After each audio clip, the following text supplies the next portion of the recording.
62편 1절부터 읽겠습니다. 나의 영혼이 잠잠히 하나님만 바라며 나의 구원이 그에게서 나오는도다. 오직 그만이 나의 반석이시요 나의 구원이시요 나의 요새이시니 내가 크게 흔들리지 아니하리로다. 넘어지는 담과 흔들리는 울타리같이 사람을 죽이려고 너희가 일제히 공격하기를 언제까지 하려느냐. 그들이 그를 그의 높은 자리에서 떨어뜨리기만 꾀하고 거짓을 즐겨하니 입으로는 축복이요 속으로는 저주로다. 나의 영혼아 잠잠히 하나님만 바라라. 무릇 나의 소망이 그로부터 나오는도다. 오직 그만이 나의 반석이시요 나의 구원자시요 나의 요새이시니 내가 흔들리지 아니하리로다. 나의 구원과 영광이 하나님께 있으며 내 힘의 반석과 피난처도 하나님께 있도다. 백성들아 시시로 그를 의지하고 그의 앞에 마음을 토하라. 하나님은 우리의 피난처시로다. 아 슬프도다. 사람은 입김이며 인생도 속임수니 저울에 달면 그들은 입김보다 가벼우리로다. 포악을 의지하지 말며 탈취한 것으로 허망하여지지 말며 재물이 늘어도 거기에 마음을 두지 말지어다. 하나님이 한두 번 하신 말씀을 내가 들었나니 권능은 하나님께 속하였다 하셨도다. 주여 인자함은 주께 속하오니 주께서 각 사람이 행한 대로 갚으심이니이다. 아멘. 네. 이 시도 다윗의 시입니다. 다윗의 기도가 있고 다윗의 시가 있는데 이 여두둔의 법칙에 따라 부르는 노래 이렇게 돼 있어요. 그래서 이 여두둔의 법칙이라는 게 있더라고요.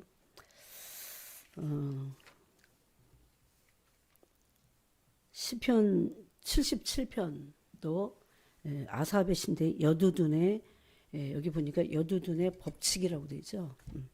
여두둔의 법칙에 따라 부르는 노래 그랬습니다. 그래서 이게 기도문보다는 직접 하는 기도문보다는 시로서 노래였습니다. 그러니까 노래가 기도인데 그 노래인 기도의 법칙이죠. 역대상 16장 42절에 이런 말씀이 있어요. 또 그들과 함께 해민과 여두둔을 세워 이 여두둔은 그러니까 사람의 이름이라는 것을 알 수 있어요. 그죠? 해민도 사람의 이름이고 여두둔도 사람의 이름입니다. 여두둔을 세워 나팔과 제금들과 하나님을 찬송하는 악기로 소리를 크게 내게 하였고 그래서 해민이나 여두둔이라고 하는 사람들은 뭐 하는 사람입니까? 성전에서 악기로 하나님을 섬기는 사람이었습니다. 또 여두둔의 아들에게 문을 지키게 하였더니 이렇게 됐어요. 그래서 여두둔 자기만이 아니고 여두둔의 아들들이 성전을 봉사하고 있었다는 것을 알 수 있습니다. 일반 백성들이 있는가 하면 레위 지파로 뽑혀서 레위 지파에서도 제사장이 있는가 하면 이런 해민이나 여두둔과 같이 악기를 다루는 오늘날로 하면 뭐 찬양을 한다든가 아니면 찬양 성가대 뭐 이런 거겠죠. 그래서 여두둔은 이 아삽과 같이 성전에 올리는 찬양대 지휘를 맡은 사람입니다. 더 깊이 보면, 그러니까 여두둔은 아삽도 그렇고 지휘자였어요. 그래서 영성이 되게 뛰어났을 겁니다. 어쨌든 여두둔의 법칙이라는 게 있습니다. 그래서 세 가지 법칙이 있는데 첫 번째는 하나님께 부르짖으라. 이 여두둔의 법칙에서 기도의 법칙이 하나예요. 하나. 모든 일에 하나님께 부르짖으라. 그러니까 하나님의 얼굴을 구하라. 그거겠죠. 그래서 이 다윗은 왕인데도 여두둔의 법칙에 따라서 부른 노래였어요. 그러니까 마구잡이로 막 이렇게 부를 수도 있어. 그런데 이것은 시였기 때문에 여두둔의 법칙을 따라서 그 기도를 했다. 이렇게 알 수 있습니다. 그래서 첫 번째는 환난의 극복을 위해서 하나님께 부르짖었습니다. 이스라엘 백성과 하나님의 사람들의 특징은 뭐냐면 그냥 축복만 있고 너무너무나 아무런 문제가 없다. 그것이 아니었다는 게 참 아이러니해요. 그래서 이 마지막 때의 속임수 중에 하나가 아무 문제 없어 라고 하는 겁니다. 그런 달콤한 자기가 원하는 말을 듣고자 이단에 사람들이 빠져드는 겁니다. 그래서 이것은 너무나 큰 문제입니다. 그래서 예수님을 믿는 사람들은 오늘날도 너무나 많은 구원에 이르려면 많은 고난을 받아야 될 것이다 그랬어요, 주님이. 예? 여러분 그런 거를 깊이 묵상해 본 적 있어요? 왜 구원 받았으면 됐지 왜 많은 고난을 받아야 되는가? 왜 그런 줄 알아서 그걸 왜 이해 못하냐면 구원은 단편적이고 일회성으로 보기 때문에 그래요. 한 번 구원이 영원하다고 생각하기 때문에 그래요. 구원받은 자는 구원을 놓칠 수도 있어요. 그래서 마음에 이 탐욕과 이기심을 꺾고 그리스도의 성품을 향하여 하나님의 형상을 본받는 그 일에 매진해서 그것을 완성시키는 데까지가 구원에 내가 길을 간 거예요. 그래서 얼마나 많이 그 주님이 원하시는 그 일을 이루다 갔냐. 그것이 그 사람의 영광, 받을 영광이라고 했습니다. 그래서 고난이라고 하는 것은 그래서 우리를 깨트리는 겁니다. 자기를 부인하게 하고 자기를 죽이게 하고 십자가에 못 박게 하고 그래요. 우리가 이게 다 되든 잘 안 되든 목표는 확실하게 정해져 있어야 됩니다. 자기 부인이 목표가 아닌 십자가의 도가 목표가 아닌 그런 헛된 복음에 취해 있으면 세상 것 치유도 좋고 부자가 되는 것도 좋고 다 좋아요. 그렇지만 그 십자가의 도와 이 그리스도의 형상을 향한 도가 우리 안에서 목표가 되지 않으면 변질되게 되어 있다는 겁니다. 그래서 예수님은 우리를 그런 존재로 만드시기 위해서 고난을 허락하시는 겁니다. 그래서 이스라엘 백성들은 다른 어느 민족보다도 여러분 보세요. 지금도 이때까지도 그들의 민족적인 고난은 어마어마한 겁니다. 그래서 하나님의 백성들과 하나님의 사람들에게는 반드시 환난이 뒤따른다는 겁니다. 그때 여두둔이 기도의 법칙을 둬서 첫 번째 환난 때는 어떻게 해야 되냐? 하나님을 찾으라. 하나님께 부르짖으라는 겁니다. 그게 그동안 계속 우리가 나눴던 하나님의 얼굴을 찾는 것입니다. 시편 27편에서 다윗이 환난에 완전히 한복판에서 하나님의 얼굴을 찾으라는 기도의 응답을 받은 것입니다. 그렇게 네가 열심히 국률과 하나님을 찾으니까 내가 문제를 해결할게. 그렇게 하지 않으셨어요. 1차적인 그 해결은 뭡니까? 응답은 내 얼굴을 너는 찾아라. 그랬어요. 그 다음에 두 번째 응답은 뭡니까? 네 영혼을 처마 은밀한 곳에 내가 숨겨줄게. 아직도 여전히 압살롬의 문제는 해결되지 않았어요. 그거는 시간이 가면 해결이 되는 겁니다. 많은 사람들은 그래서 문제에만 너무 집중하기 때문에 하나님과의 교제가 단절되게 마련입니다. 이것은 너무나 중요해요. 왜 여두둔이 이런 기도의 법칙을 만들었을까요?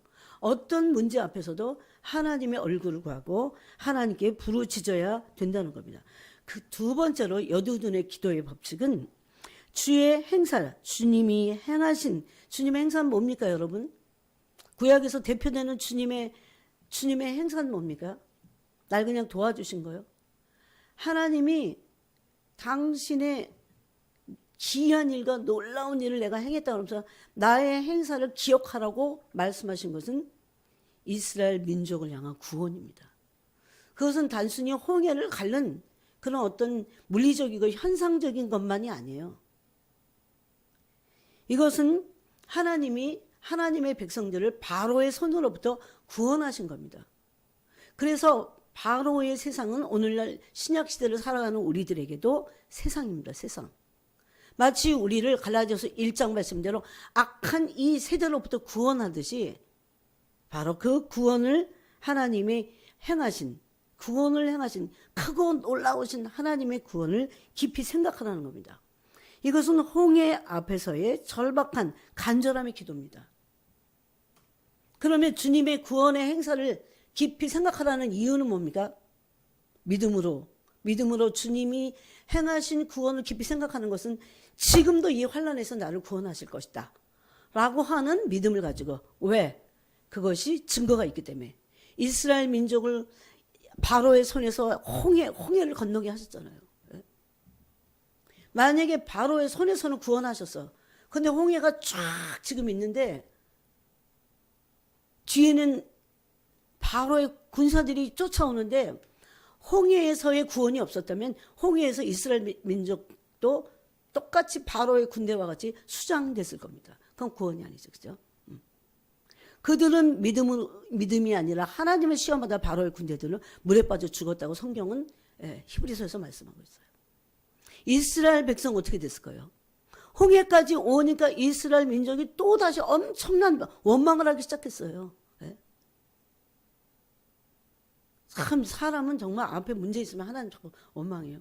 절대 이것을 이런 버릇 습관을 고쳐야 돼요. 뜯어 고쳐야 돼요. 절대 어떤 일이 있어도 하나님을 원망하는 어떤 일도 없어야 돼요. 작은 것도 없도록 철두철미하게 그것을 뿌리채 뽑아야 됩니다.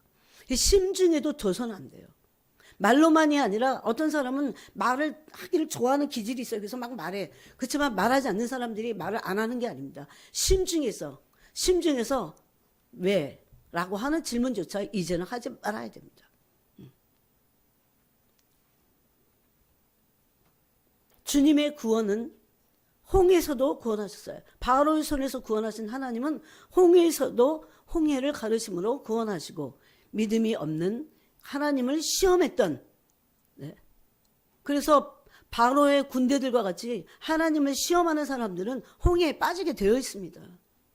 그럼 히브리서 그렇게 말하고 있잖아요.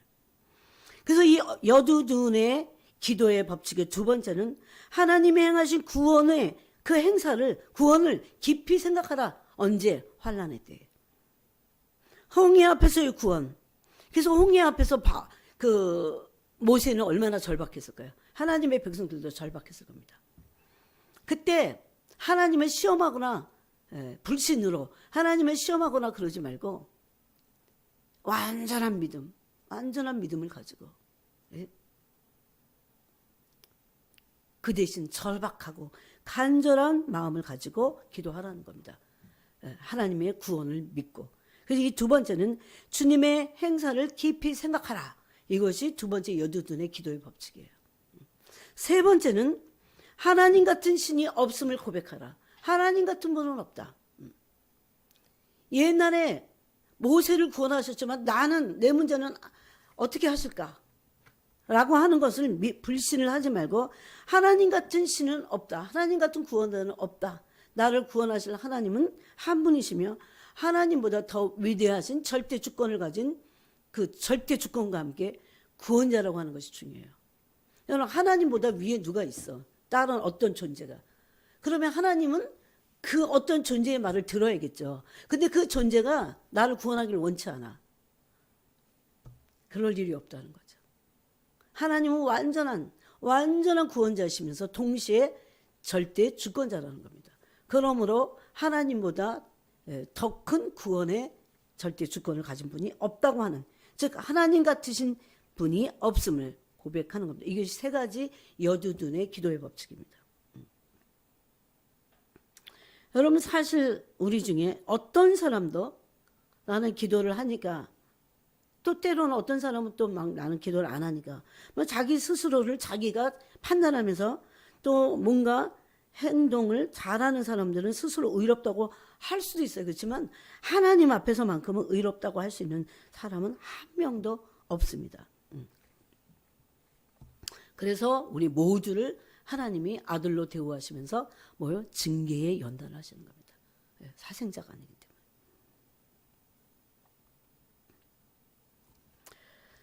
그래서 이 여두둔의 기도의 법칙을 우리가 배웠어요. 근데 여기 보면 다윗의 시에도 이런 기도의 법칙이 숨어 있습니다. 다윗은 이것을 알았어요. 그들은 단순히 어떤 법칙에 의해서만 기도하는 게 아니고 그 법칙이 심령이었고 본질이었고 바로 그것이 하나님에게 대한 의의 호소였습니다. 여러분 이 설교를 여러분이 듣고 나서부터 의의 호소를 하나님께 하고 계십니까? 의의 호소? 듣기만 하면 뭐예요? 날마다 해야 돼요. 사실 의의 호소는. 날마다 하나님께 의의 호소를 올려드려야 됩니다. 1절에 보니까 시편 62편 다윗의 시인 1절에 보니까 나의 영혼이 잠잠히 하나님만 바라며 나의 구원이 그에게서 나오는도다. 여러분 이게 그냥 한번 해보는 소리 같지만 이스라엘 민족에게 있어서 구원은 하나님만 구원이셨어요. 그래서 호산나라고 하는 찬양을 합니다. 나의 구원자여, 나를 구원하소서. 그 호산나 안에 있는 뜻이잖아요. 그러면서 2절에 오직 그만이 나의 반석이시여. 여기서 반석이고 구원자고 요새고 라고 하는 것은 하나님만이 이 환난 중에 나를 구원하실 분이다 라고 하는 겁니다. 그런데 이 의의 호소를 할 때 중요한 게 있어요. 사실 제가 어젯밤에 막 자는데 계속 뭔가 말씀이 너무 와갖고 그럼 깨거든요, 보통은. 근데 깰 수도 없어, 막. 이런 말씀들이 너무 중요하니까 주님이 계속 말씀하시는구나. 그때 무슨 말씀을 하셨냐면, 이거 오늘 새벽쯤에 저한테 주신 말씀이에요. 그리고 제가 너무 그게 거기 취해갖고 내가 깨지를 못했어요, 막. 사람들이 감정을 토해내지 않는데요. 감정을 주님께. 기도는 뭘 달라고 하는 게 아니거든요. 그냥 문제 해결만을 말하지 하나님께 토해내지 않는데요. 감정을. 그래갖고 거기에 수많은 쓴뿌리와 응어리가 막 엉켜붙어 갖고는 여러분 땅 파보면요. 잡초의 뿌리는 진짜 어마어마해. 내가 그래서 밭을 한번 영국에 있을 때 일구려다가 포기했어요. 얼마나 뿌리가 세상에 여기 뿌리가 저기가 있어. 오래된 거죠. 그럼 우리 한 60대 정도 되면 뿌리가 그렇다고 생각해야 돼요. 이게 끊어놓지 않으면. 끊어갖고 계속 해결하지 않으면 이 감정에 쓴뿌리가 생겨갖고 그게 그렇게 강해. 약간 있어요. 얘는 만약에 중간에 뿌리를 끊었어. 그리고 거기서 또 나와. 에? 여러분 이게 자연 법칙입니다. 에? 그런 쓴뿌리와 악한 톡초들은 그렇게 강해요. 생명력이. 에?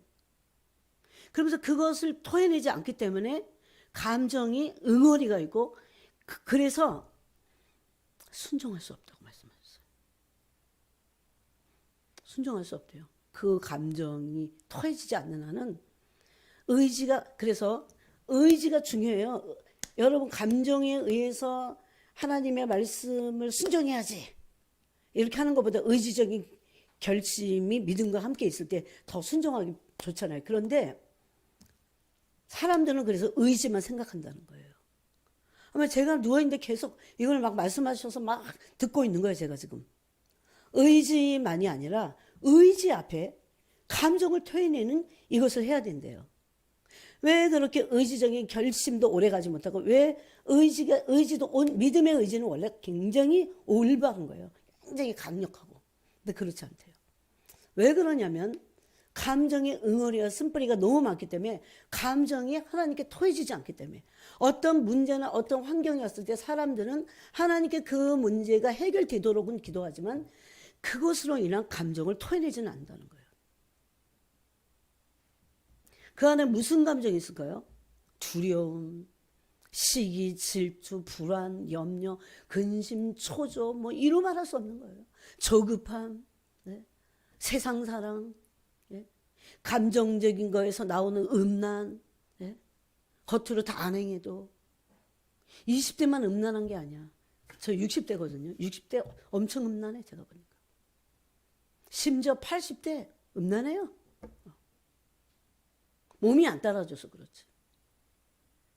지금 세대가 그렇습니다. 왜 그렇게 음란한 줄 아세요? 하나님의 사랑을 받지 못해서 단절되어 있기 때문에 그렇습니다. 그래서 어마어마한 쓴뿌리가 있는 거예요, 사실은. 그리고 성을 하나님의 사랑 안에서 배운 게 아니고 음란으로 처음으로 성을 대했어. 그래갖고 음란으로 성을 대했기 때문에 이거 해결할 수가 잘 없어요. 그런데 주님, 이제 제가 누워서 그럼 주님 어떻게 해야 됩니까? 뭐 이런 질문 제 영혼이 막 하는 거예요. 그 감정은 하나님의 사랑이 완전히 부어져야 돼요. 여러분 하나님의 사랑은 우리가 생각하는 거는 달콤한 사랑만이 있는 게 아니에요. 불이야 불. 아가서에 보니까 사랑은 불이라고 했습니다. 그래서 우리의 감정의 쓴뿌리와 그 감정의 응어리들을 하나님의 사랑 안에 들어갈 때 다 녹여버립니다. 근데 한 번에 되지 않아요. 계속 해야 돼요. 그래서 마귀가 딱 하는 게 한 가지라니까요. 어떻게 하든지 우리를 하나님의 사랑으로부터 분리시킵니다. 분리시켜요. 그리고 사랑이 아닌 어떤 이상한 믿음의 의지, 믿습니다. 막 이것만을 기복신앙 안에서 주장하게 합니다. 사람들을. 그럼 미혹된 거죠. 그래서 여러분 복은 어떻게 되냐? 우리의 감정이 지금이라도 하나님의 사랑으로 계속 녹여져서, 그럼 그 빛 대신 하나님을 우리가 교제하게 될 때, 그죠? 하나님과 교제의 큰 유익이 그거예요. 하나님과 왜 의의 호소를 해야 되냐? 하나님과 교제하기 위해서. 왜 하나님께 부르짖어야 되냐? 하나님과 교제하기 위해서. 그래서 하나님과 교제함으로 오는 큰 유익은 빛 대신 하나님과 교제하게 될 때 그 빛 안에 정체가 사랑입니다. 그 사랑으로 하나님이 우리의 모든 감정의 쓴뿌리들을 완전히 녹이셔서 어떻게 해요? 우리도 이제는 하나님을 사랑할 수 있게 되는 거예요. 어디까지 가야 되냐면 그 기준이 그거예요. 여러분이 감정으로 하나님 사랑합니다. 이렇게 됩니까? 아니 어쩔 때 막 한 사람한테 물어보고 싶어요. 하나님 사랑합니다. 사랑합니다. 사랑합니다. 밥 먹다가도 갑자기 여기서 주님이 제 고백을 듣고 싶어 하실 때가 있어요. 갑자기 밥 먹을 때. 갑자기 화장실에 있는데 막 샤워하는데 네? 사랑합니다. 사랑합니다라고 하는 그 안에는 너무 많은 고백들이 있는 거예요. 여러분 사랑합니다도 의의 호소가 될 수 있어요. 그래서 내가 하나님 사랑합니다라고 하는 그 고백이 나오는 내 존재가 될 때까지 내 감정이 계속 회복이 돼야 돼요. 이것을 너무너무 원하십니다.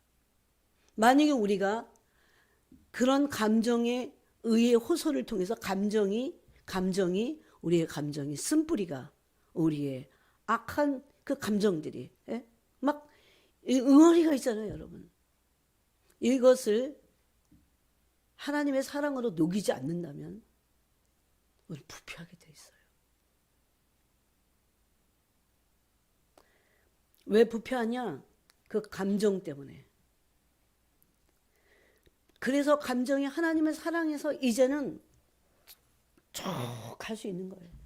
여러분 감정이 근데 참 놀랍습니다. 이렇게 되면요. 감정이 감정만 아니야. 그 감정이 바로 의지하고 연결이 되어 있습니다. 의지하고. 그 의지 안에는 믿음이 있어요. 네. 이 믿음의 의지와 감정이 하나가 돼서 어떻게 해요? 온전한 의지를 가지고 감정과 의지를 가지고 이게 내 인격이잖아요. 순종할 수 있게 됩니다. 순종하고 싶은데도 감정이 응어리가 다 녹아져서 그걸 성경에서 뭐라고 하냐면요. 마음이 부드러워진다 그럽니다.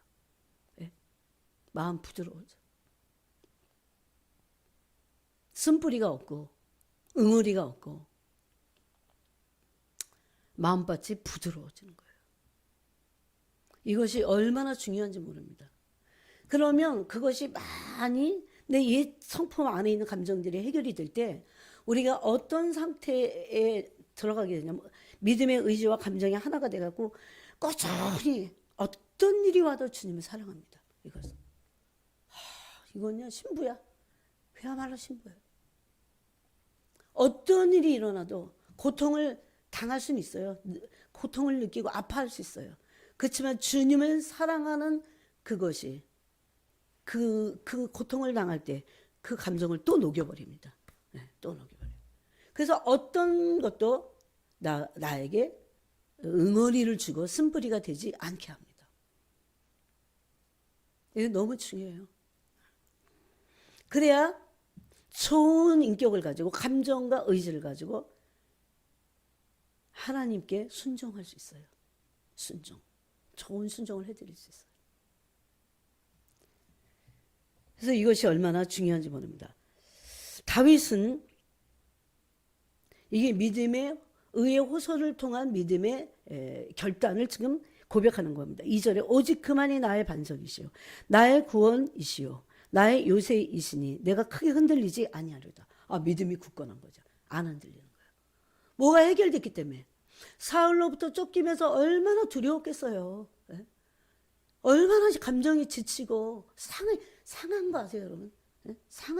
그래서 성경에 이사야서에 상한 갈 때 꺾지 않으신다. 그 마음의 상함을 말하거든요. 예? 그것을 멸시하지 않으시는 거예요, 주님께 나갈 때. 하나님보다 더 좋으신 분이 있을까요? 하나님보다 더 좋으신 분이 있을까요?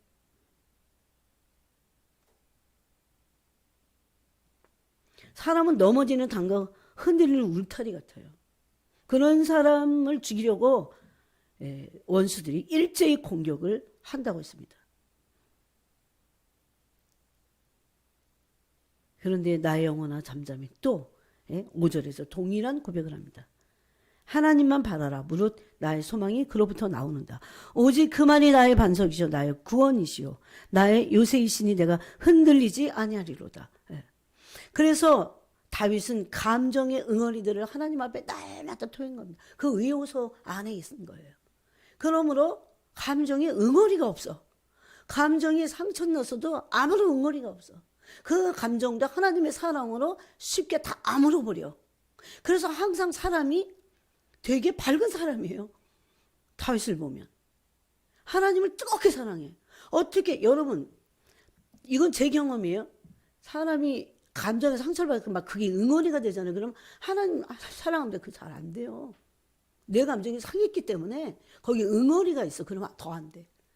상처가 응어리가 되지 않게 해야 돼요. 골마 터지는 거지, 이건 막. 그 상처를 너무너무나 그냥 두면 마귀가 반드시 거기에 응어리를 지게 하고 쓴뿌리가 나게 하잖아요. 여러분, 근데 히브리서에서는 쓴뿌리가 난 사람들은 어떻다고 했습니까? 쓴뿌리는 자기도 해치고 남도 해치는데 이게 망령되이 행동을 하게 한다. 이렇게 돼 있어요. 그런 대표적인 사람이 누굽니까? 에서. 회개할 기회를 얻지 못했다. 사실 이 부분을 그 전에도 전혀 나누지 않은 건 아니에요. 그러면서 8절을 보세요. 백성들아 시시로 그를 의지하고. 언제? 그래서 의의 호소를 늘 하는 거예요. 네. 여러분 가족끼리도요 부닥칩니다. 그럴 때도 의의 호소를 하는 겁니다. 네. 뭐 자기만 잘났다고 하는 게 아니라 하나님의 의에 내가 그 의로운 존재가 되도록 그 호소를 하나님께만 하는 겁니다. 언제든지 그러므로 우리는 우리의 감정을 하나님께 다름을 받을 수 있어요. 하나님은요, 성령 하나님은, 여러분 성령 하나님으로부터 그래서 카운셀링을 받은 경험이 많아야 돼요. 성령님은 하나님이신데 우리 심령 안에서요, 우리가 의의 호소를 할 때, 아파서 상한 심령을 가지고 토해낼 때 가만 계시지 않습니다. 절대 가만 계시잖아요. 우리를 참으로 그 상처를 치유하시는 분이죠. 위로하시고. 그걸 믿어야 됩니다. 어떤 사람들은 정말 쓴뿌리가 많아요. 왜 그런 줄 아세요? 감정의 쓴뿌리가. 그렇게 하나님께 그것을 처리하지 않았기 때문입니다. 그러면 하나님께 처리받지 않은 감정의 쓴뿌리와 응어리들은 누가 사용합니까? 마귀가. 절대 그 사람을 그리스도의 신부로 되지 못하게 합니다. 그는 뭐에 상처가 난 거냐면요, 사랑에 상처가 나고 응어리가 생긴 겁니다. 이 사람에게서 응어리와 받은 상처들은 하나님의 성령이 우리를 사랑으로 녹이셔야 돼요. 그거밖에 없습니다. 사람이 아무리 위로한들. 그래서 성경은 다윗의 시를 통해서 8절에 백성들아 시시로 그를 의지하고 그의 앞에 마음을 토하라. 이게 의의 호소예요. 마음을 토하는 거죠. 하나님은 우리의 피난처시로다. 근데 사람들이 하나님의 백성인 언약 백성이 가야 될 길입니다. 그러면서 이 묵상이 계속 되는 거예요. 아침에 막 머리 감는데도 계속 되고. 그러나 거기 노트스 막 더 적어야 될 것 같아. 이거 언약 백성이 해야 될 거래요. 언약 백성은 그게 언약 백성의 정체입니다. 하나님께 의의 호소를 하는. 여러분, 말하지 말아야지. 이래갖고는 우리를 못 이겨요. 답답해서 말합니다. 근데 하나님께 토해내면 하나님에게 말하지 않아도 될 만큼, 그죠? 그렇게 토해내야 되는데, 우리가. 그런데 이 언약 백성들이 그렇게 하지 않아요. 그래서 9절에 슬프다 그랬어요. 사람은 입김이며, 사람은 입김이에요. 인생도 지금 내가 겪는 이런 일들이 속임수야. 영원한 하나님의 나라의 일들이 아니기 때문에. 인생도 속임수이니 저울이 달면 그들은 입김보다 가벼우리로다. 여러분, 입김이 달립니까? 저울에? 안 달리잖아요. 그렇게 가벼운 게 인생이야. 그렇게 가벼울 정도로 속임수가 인생이에요. 인생살이가 속임수야. 이 땅에서 육신과 혼에서 나오는 모든 것들, 그게 무슨 어마어마한 사건이든지 어쨌든지 간에 그래서 내가 그래서 죽는 사람들도 있잖아요. 그거 다 속임수에 죽는 거야. 여러분 주위에 죽겠다고 하는 사람한테 알려줘도 이거 다 인생 속임수야. 시편 62편을 딱 펴서 보여주면서 속임수야 이거. 이런 모든 문제들은 입김보다 가벼워. 아무것도 아니라는 거죠. 그렇게 여겨야 됩니다. 그래서 포악을 의지하지 말라. 포악하지 말라는 거예요. 탈취한 것으로 허망해지지 말고. 재물이 늘어도, 사람들 재물이 늘면 어떻게 됩니까? 다 마음을 거기다 둡니다. 하나님이 한두 번 하신 말씀을 내가 들었나니 권능은 하나님께 속하였다 하셨도다. 이 권능으로 하나님 뭐 하십니까? 우리 인생들을 구원하십니다. 예. 주여 인자함은 주께 속하오니 주께서 각 사람이 행한 대로 갚으십니다. 그래서 이것이 바로 다윗이 했던 여두둔의 그 기도의 법칙으로 하나님께 호소했던 그 호소라는 겁니다. 여러분, 하나님은 우리의 마음과 양심을 감찰하시는 분이라고 지난주에 나눴습니다. 우리는 이 의의 호소를 통해서 승리할 수 있습니다. 하나님께 기도한다는 것은 별 볼 일 없는 그런 게 아니에요. 여러분 지금 당장 이 일이 나한테 어떤 기도가 영향력을 내 눈에 보이게 미치지 못하는 것 같아도 기도는 진실된 기도는 참으로 위대합니다. 왜냐하면 하나님의 나라에서 아직 우리의 인생은 다 끝나지도 않았을 뿐만 아니라 우리의 이생은 이생으로 끝나는 게 아니라 하나님의 나라에서 연결됩니다. 내가 지금 이 시간에 하나님이라고 불렀던 그것이 아버지의 나라에 다 기록이 된다는 겁니다. 그러므로 의의 호소는 영원합니다. 심지어 내가 의의 호소를 할 때 흘렸던 눈물을 주님이 유리병에 계수하신다 그랬어요. 여러분 이 고난의 눈물이 천사가 흠모하는 것 중에 하나입니다. 천사는 고난이 없으니까 그런 눈물이 필요 없어요. 주님을 참고 흘렸던 그 눈물을 유리병에 담았다가 계수하신다고 그랬잖아요. 다윗이 그랬잖아요. 그러면서 자 시편 35편을 한번 보겠습니다. 시편 35편 여러분 다 찾아보시기 바랍니다. 시편 35편 1절에 보니까 여호와여 나와 다투는 자와 다투시고 나와 싸우는 자와 싸우소서. 이것도 다윗의 시입니다. 2절에 방패와 손방패를 잡으시고 일어나 나를 도우소서. 창을 빼서 나를 쫓는 자의 길을 막으시고 또 내 영혼에게 나는 내 구원이라 이루소서. 여러분 우리가 하나님께 의의 호소를 하게 될 때 하나님이 나와 다투는 자와 다투어 주십니다. 그는 나랑 싸우는 게 아니라 하나님과 싸우는 겁니다. 그는 죽습니다. 그는 가만두지 않을 겁니다. 의로운 백성들을 대적하게 될 때.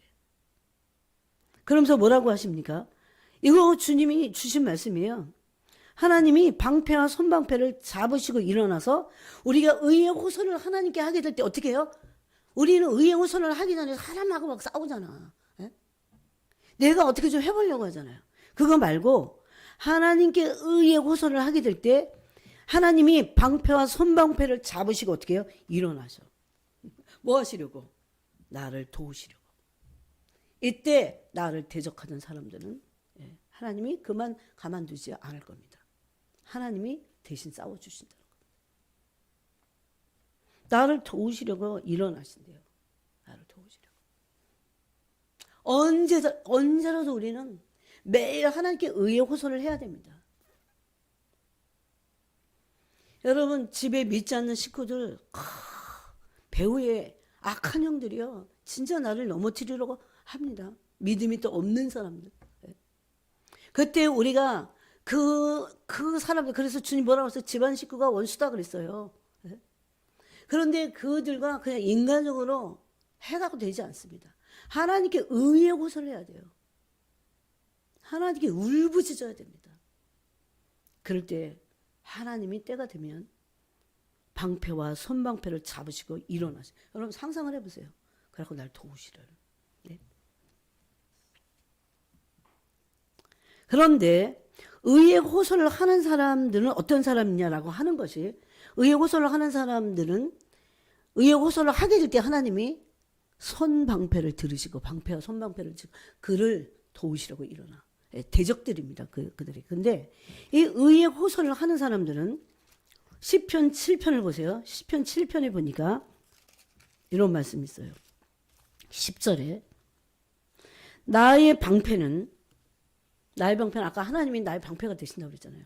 친히 일어나신다고 그랬잖아요. 근데 나의 방패는 마음이 정직한 자를 구원하시는 하나님께 있도다.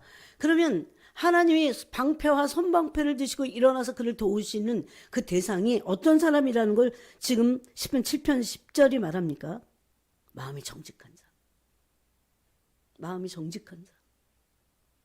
또 다른 성경에는 마음이 그 정직하고 의로워서 하나님께 은혜를 받은 자라고 그랬어요. 이것이 나의 방패라고 고백할 수 있어. 그래서 마음은 정직하지 않으면서, 그래서 여러분 지난 시간에 의의 호소를 하는 사람들은 의의 하나님께 호소하는 사람들입니다. 의의 하나님께. 자기는 불의를 행하면서 그러면 안 돼요. 그죠? 하나님께만, 의로우신 하나님께만 호소하는 사람들입니다. 이렇게 해야 돼요. 이걸 배워야 돼요. 그럴 때 이것이 나의 방패가 되는 겁니다. 이때 하나님은 도우십니다. 그래서 승리하는 거예요. 그래서 다윗의 영성에 엄청난 특징이 있어요. 사울이 그렇게 악행을 행하면서 다윗의 생명을 노렸어요. 여러분, 생명을. 원수들은 우리 생명을 노려, 지금도. 네? 다윗만 그런 게 아니에요. 다윗의 후손인 예수 그리스도를 통하여 하나님의 왕위가 영원하도록. 근데 예수 그리스도를 통하여 믿음의 자손이 된 우리의 대를 끊어내려고 숨통을 줍니다. 영혼의 숨통을. 너는 그런 거 느껴보셨어요? 아마 느껴봤을 거야. 그래서 죽일 뜻이 날뛰는 겁니다. 호시탐탐 노리고 있다는 것을 느껴야 돼요. 방심해서는 절대 안 됩니다. 얼른 회복하고 방패와 손방패를 드신 주님께 호소를 해야 됩니다.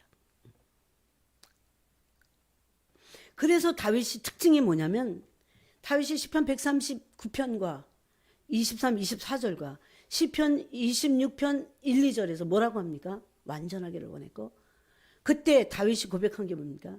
내 양심을, 내 마음을 감찰해 주십시오. 뭐 하려고? 정직하려고. 마음이 정직한 자에게 하나님이 손방패가 되시고 방패가 되신다고 했습니다. 그래서 양심을 살펴달라고 한 겁니다.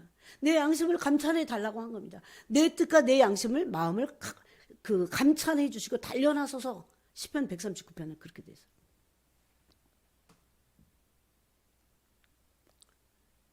여러분, 양심이나 뜻은 뭡니까? 심중에 품었던 모든 뜻을 말합니다. 심중에 내 마음에 무엇이 있는가입니다. 내 뜻과 내 양심에 품은 모든 것들을 말합니다. 의도, 내게 의롭지 않은 불평이 있는가, 불만이 있는가, 비난이 하는 마음이 있는가, 무슨 불의가 있는가. 다윗은 그러지 않았잖아요. 제가 청년 때는요, 다윗이 이해가 안 갔어요. 다윗이 이해가 안 갔다니까요. 뭐가 있는데 왜 이러지? 왜 이러지? 그걸 이해가 안 갔어요. 왜 다른 방법이 없이 항상 다윗은 왜 유대 광야에서 그 울부짖었나? 그것도 남자가 여자도 아니고 막 그런 생각도 들었어요. 그러면서 심지어 시편 52편인가에서 보면 자기의 의를 보내사 또 인자를 보내달라고 그랬어요. 뭐 그건 더 이해가 안 가서 더 이해가 안 가서. 그리고 또 뭐 내가 선한 말도 말하지 않겠다 막 이러잖아요. 그것도 이해가 안 갔어요. 근데 뭡니까? 자신의 양심과 뜻을 살피시고 감찰하셔서 내게 무슨 악한 생각이 있나 내 마음을 시험해 달라고 했어요.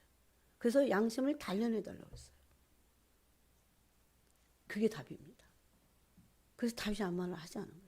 오로지 그렇게 오랜 세월을 의에 호소만 한 겁니다. 10년도 넘게. 그래서 다윗이 그렇게 위대한 사람이에요. 10년도 넘게. 의에 호소만 하나님께 한 거예요. 예? 여러분, 제가 예언 하나 할까요? 앞으로는 이렇게 하나님께 의에 호소를 하는 마음의 시온의 대로가 열리지 않는다면 결코 그의 신앙은 부패하게 될 수밖에 없어요. 왜 하나님이 의에 호소를 하는 자들의 기도를 들으시고 일어나셔서 도우신다니까요. 아무나 돕는 게 아니야. 아무나 하나님이 피난처가 되는 게 아니고 아무나 하나님이 도움이 되시는 게 아닙니다. 시편 27편에서 여러분 다윗의 시는 전부 다 그런 거예요. 똑같은 거예요. 왜 이렇게 동일한 시가 이렇게 많은가? 오랫동안 연단 받아서겠지. 오랫동안 광야에 있어서인가? 얼마나 다윗의 의의 호소를 통해서 하나님 말씀하시고 하는 비밀이 이 마지막 시대에 성도들에게 예언자 중에 계시기 때문에 그렇게 하나님의 마음을 찾고 마음으로 하나님께 울부짖고 아까 같이 우리 안에 응어리까지도 다 토해내지 않으면 시시로 마음을 토하라 그렇게 하지 않으면 우리 이 마지막 때를 통과할 수 없기 때문입니다. 부패하게 돼 있어요. 그러므로 기복신앙적으로 다고만 하는 것은 그거는 지금 그냥 초신자도 안 된 상태입니다. 그렇게 만들었잖아요. 근데 마귀가. 그래서 우리가 이 의에 호소할 때 또 하나 오늘 중요한 포인트를 여러분에게 드립니다. 하나님 내 양심을 살피시고 내 뜻을 살피시고 내 뜻에 혹시라도 불의가 있는지 불평이 있는지. 다윗은 여러분 보세요. 사울에 대한 어떤 것도 없었어요. 자기를 죽이려고 하는데 실제적으로 사울이 죽었을 때 그는 진짜 울었습니다. 이스라엘의 아버지 이러면서 울었어요. 그럴 수 있을까요? 그래서 세상에는 없는 하나님의 나라의 로얄 패밀리들의 스토리가 적혀 있는 거예요. 그래서 왜 그가 원망할 필요가 없었어요? 실질적으로 사울에 대한 원망이 없었어요. 그 응어리가 감정이 없었어. 왜? 다 토해냈기 때문에. 누구한테 토해냈어요? 하나님께. 그래서 그가 위대한 하나님의 사람이 될 수 있었던 거예요. 우리 똑같아요, 다윗과. 그래서 이게 완전 비밀이야, 정말. 야, 이거 그래갖고 오늘 새벽에 그렇게 말씀하신 거구나. 그래서 입을 열지 않았던 거예요. 하나님께만 그 심령을 호소하고 토했어요. 감정을 다 토해버렸어요. 그러니까 실질적으로 사울 만나면 아무렇지도 않은 거예요.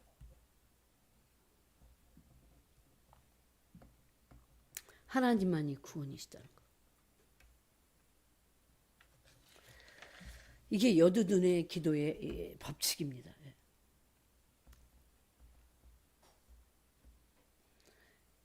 이 모든 것들을 우리 안에서 행하시는 분은 바로 성령님이십니다.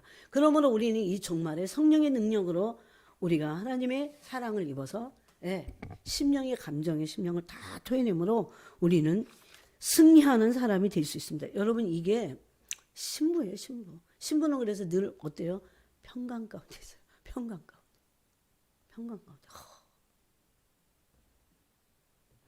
여러분 어렵고 힘들 때 주님께 문제 해결을 위해서 우리는 기도를 합니다. 또 어렵고 힘들 때 주님께 기도를 해야 돼요.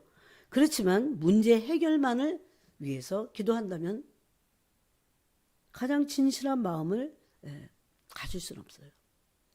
우리가 힘들 때 우리는 그나마 그래도 진실한 우리의 감정을 토해낼 수 있어요. 그때 감정을, 응어리를, 그 상처난 그런 심령들을 다 토해내야 됩니다. 여러분, 이게 이제 막 60이, 50이 되고 60이 되고 70이 되고 80이 돼요. 이게 잘 안 토해져요. 하나님께 토해야 돼요. 하나님께. 진짜는요, 마귀는 진짜 싫어해요, 이런 거. 그래서 굳은 마음이 제해지는 겁니다. 여러분, 응어리가 있으면 마음이 굳어지잖아요. 이스라엘 민족에게서 굳은 마음을 제하고 부드러운 마음 주시겠다고 그러죠. 어린아이의 석살 같은 마음을 주시겠다고 그러잖아요. 그냥 손으로, 낫이 아니에요. 손으로 땅을 쏙 파는데 슉 들어가는 그 부드러운 흙의 마음. 네? 그게 옥토입니다. 응어리가 없는 마음. 사탄은 응어리를 사용합니다. 그래서 우리는 항상 주님의 얼굴을 구해야 됩니다. 그럴 때 의의 하나님께 의의 호소를 해야 됩니다. 이것이 비밀이 있어요, 여기에. 여러분, 이미 의의 호소를 하게 될 때 이 빛이신 주님과 교제하게 됩니다. 그래서 여러분, 문제를 겁낼 필요도 없어. 어떤 문제가 오든지 하나님과 교제, 가장 더 깊이 교제할 수 있는 시간이야, 오히려. 진짜 성인들은 그런 삶을 살았어요. 깊이 주님과 교제합니다. 이 교제가 잠깐 하고 마는 게 아니고 어디까지 가야 돼요? 주님과 친밀해져야 돼요. 친밀해지는 게 있어요, 여러분. 어떻게 친밀해질까요? 막 음성이 막 들려갖고 귀로 막 음성이 들려서 친밀해져요? 아닙니다. 심령에 주님의 마음이 진짜 부어져요. 마음과 마음을 소통할 수 있어요, 주님과. 주님의 마음이 나한테 오고 내 마음을 주님께 의의 호소를 통해서 내 감정이 다 그게 막 슬프던 그 힘든 마음 다 터져 나오잖아요. 그때 주님으로부터 주님의 마음이 부어집니다. 그래서 주님과 마음을 주고받을 수 있어요. 그게 깊어지면 정말 친밀해져요. 진짜 친밀해져요. 주님은 우리와 친밀해지기를 정말 원하세요. 친밀함 없이 우리 안에 있는, 우리는요, 진짜 그 마음의 심령의 쓴뿌리가 정말 많아요. 이런 쓴뿌리들이 주님의 사랑으로 완전히 녹여지면 어떤 인격체가 될까요? 예수님 닮는 게 엄청 쉬워질 겁니다. 밝고 기쁘고 평강 가운데 있고 주님을 깊이 사랑하고 그만큼 내가 희생을 잘할 수 있게 되고 그러므로 이웃을 원수까지도 사랑할 수 있게 되는. 근데 왜 안 될까요? 응어리가 너무 많아. 나 하나도 버티기 힘들어. 그래서 그런 거거든요. 그래서 이 감정의 교제를 통해서 일단 감정이 교제가 돼야 돼요. 그래서 주님과 친밀해져야 됩니다. 그게 의지적으로 나가지만 반드시 감정을 교환하는 감정의 마음의 교제가 일어나야 돼요. 성령 하나님과. 이것을 통해서 하나님 원하시는 게 그 문제 해결만 아니라니까요. 지나가다 보면 문제는 다 해결돼 있어. 근데 그 문제는 사실은 나한테 있었던 거예요. 그래서 이 친밀함을 통해서 하나님이 마치 하나님도 뭔가 진짜 이 노리면서 원하시는 게 있어요. 그리스도의 형상입니다. 결국 그거예요. 아까 그래서 우리 의의 호소를 할 때 다윗이 내 마음을 단련하시고 양심을 살펴보시고 나를 시험하옵소서. 거기서 다 그게 되는 거예요. 그래갖고 악한 마음이 없어. 악한 동기가 없어지는 겁니다. 악한 감정이 없는데.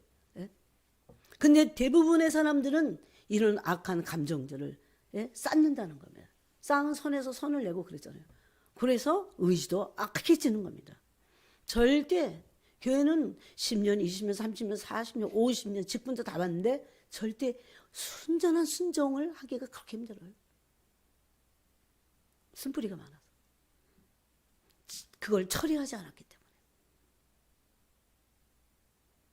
이 그리스도의 형상을 닮음으로 심령 안에서 주님의 부드러운 마음을 갖게 되는, 원수까지 사랑하고 희생의 대가를 쉽게 지불할 수 있게 되는, 거기까지가 이게 뭔지 아세요, 여러분? 굉장히 높은 부르심이에요. 높은 부르심. 그럼 찬양해 주잖아요. 부르심, 높은 부르심이라고. 이것은 아버지의 아들이 되어 제가 그동안 계속 얘기했던 아버지의 나라를 상속받는 겁니다. 아버지 나라는 어떤 나라입니까? 영광의 나라입니다. 영광의 나라. 그런데 이 높은 부르심에서 아버지의 아들이 되는 핵심은 아버지를 닮는 거예요. 아들이. 아버지는 어떤 아버지입니까? 아버지는 사랑의 아버지예요. 사랑. 하나님은 사랑이시라 그러죠. 요한일서에서. 그 사랑은 아가페적인 사랑입니다. 원수 사랑이에요. 우리가 원수 되었을 때 하나님 아버지가 당신의 아들을, 아끼는 아들을 우리에게 주심으로, 죄인 되었을 때, 원수 되었을 때 기약이 되니까, 약속의 때가 되니까 경건하지 않은 자들을 위해서 그렇게 하셨다. 성경 그렇게 말합니다. 이게 바로 높은 부르심이에요. 아버지의 아들이 되는 겁니다. 그 아들들은 반드시 아버지를 닮았기 때문에 난리 부린다고 되는 게 아니라 아버지를 닮은 자들이에요. 그들은 변형될 겁니다. 아버지의 아들들만 받는 아버지의 나라를 상속받을 겁니다. 억울할 것도 하나도 없습니다. 더 큰 영광을 받게 되니까. 이게 에베소서 1장 6절에. 그래서 에베소서 1장 6절은요. 이게 가만히 보니까 바울이 그걸 받아보니까요. 거저 주시는 막 은혜야. 거저 주시는 은혜야 이게. 아버지 아들이 돼갖고 아버지의 나라를 상속받는 게 거저 주신. 그런데 나중에 보니까 아버지의 나라를 상속받고 이거보다 더 중요한 것은 아버지와 영원히 누리는. 아버지와 누리는. 여기서 여러분 아버지와 누리는 삶이 돼야 돼요. 여기서. 네.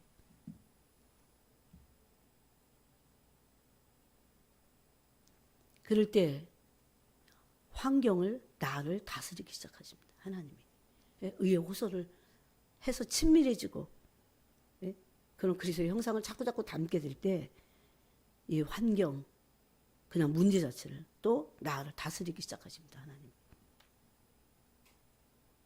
그래서 어떤 문제든 나한테 영향을 주지 못해요. 이게 이 마지막 때 얼마나 중요한지 아십니까, 여러분? 이제 앞으로 더 내년에 어떤 일들이 어마어마한 일들이 대기하고 있어 지금. 슬며시 말없이 코로나19가 왔잖아요. 말없이 갑자기. 무슨 조짐도 안 보였어. 슬며시 왔듯이 슬며시 또 오고 있고 지금도 오고 있고 대기하고 있고 슬며시 또 터질 겁니다.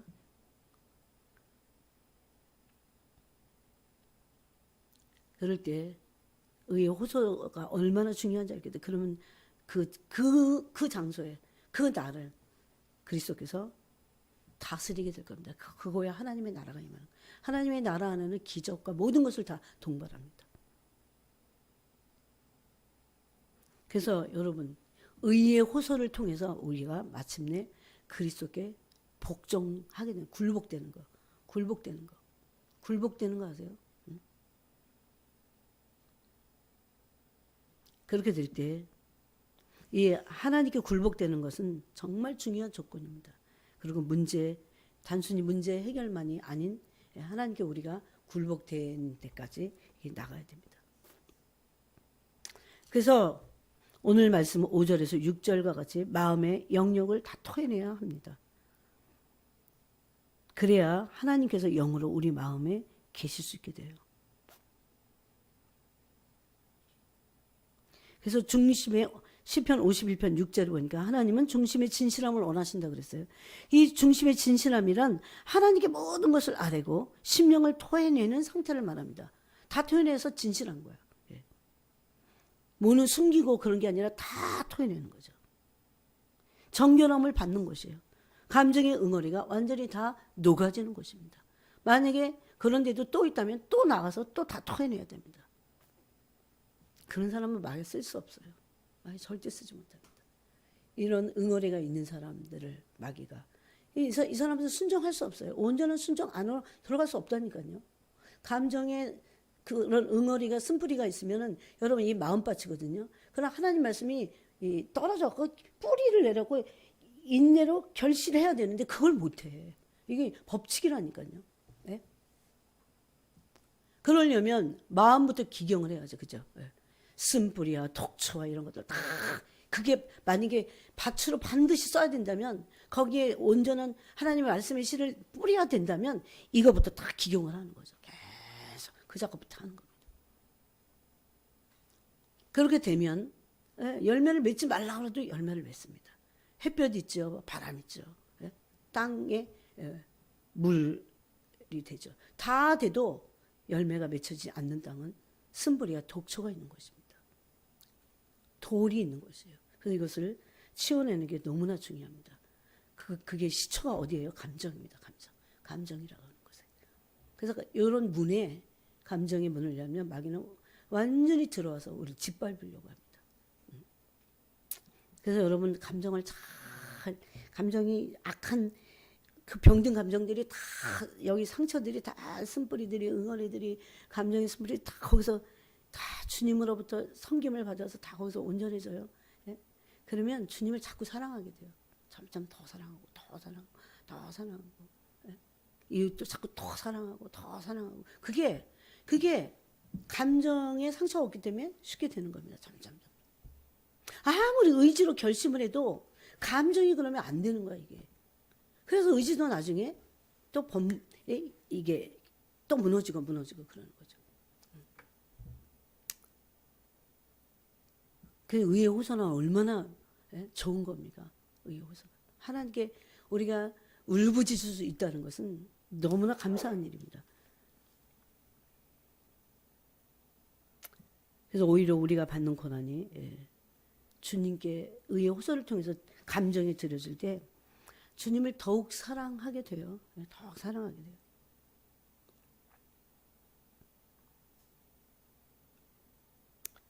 이게 이제 고난의 신비라고 했습니다.